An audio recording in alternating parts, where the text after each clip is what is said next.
Hi, this is Dorian, Sup, everybody? This is Scruffy Links. and this is another episode of the Night Shift Podcast, a podcast on our YouTube channel where we discuss anything scary, dark, creepy, true crime, horror movies, ghost stories, cryptid stories, stuff like that.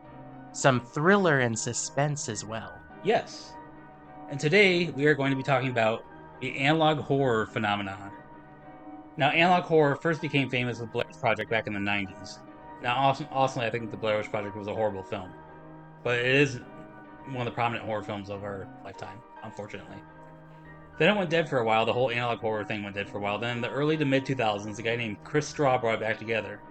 And overall, the main analog horror films are VHS, The Last Broadcast, Lake Mungo, The Blaire Witch Project, Paranormal Activity, Broadcast Signal Intrusion, The Mandela Catalog, and The Backrooms. And one quick thing, or two quick things to say about The Backrooms, is that first of all, we made a video on the back rooms. It's also called Liminal Spaces. Some people prefer to call it that.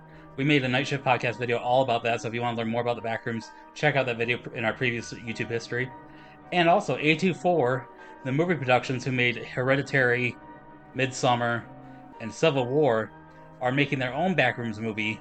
And it's not even close to done yet. The trailer isn't even out. There's some fan made trailers on YouTube, but there's no official trailer yet. But they are good at making good, creepy horror films. And I hope they do well with the backrooms. What do you think about analog horror in general, Scrippy Links? Well, I know that analog horror is basically a subgenre of a subgenre. It originated during the early 2000s and became popular during the early to mid 2010s, and maybe even late 2010s as well.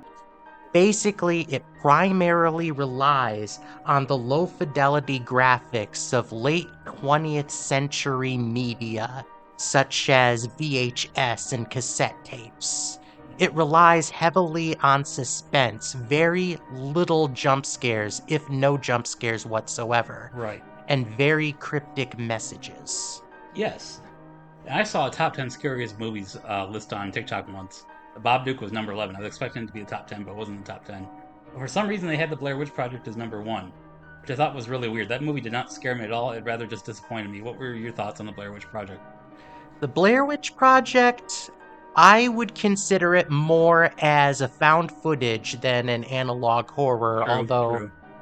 yeah, it does share similarities due to the graphics. Yeah. Do you have any analog horror films that you do enjoy? Well, I do like Kane Pixel's The Backrooms. That's pretty interesting. You can find his series of The Backrooms on YouTube. And then there is Harmony in Horror by Baddington, who has an interesting analog horror film series that involves a toy store or a toy maker. And Okay. then, of course, another example of analog horror is the Walton Files. All right, awesome. But yeah, I am new to the analog horror community. I haven't seen other than, well, like you said, it's more of a found footage, but I've seen Blair Witch. Is Cloverfield considered a analog horror movie? I do not know. Have you ever seen Cloverfield? No. Oh, okay, that explains why you don't know. Um, Cloverfield is a movie. It's all caught on VHS tape about these aliens that take over the world and attack New York City. And it's just this guy's shaky footage throughout the whole thing with the 80s, 90s film grain over it.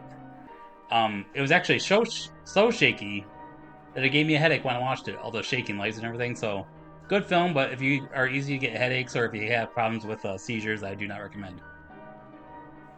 Good advice. Yep.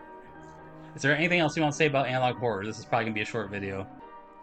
Well, if you want to make an analog horror, remember that your key ingredient is suspense. Implement a little bit of psychological horror into that subgenre so that you can create that additional suspense.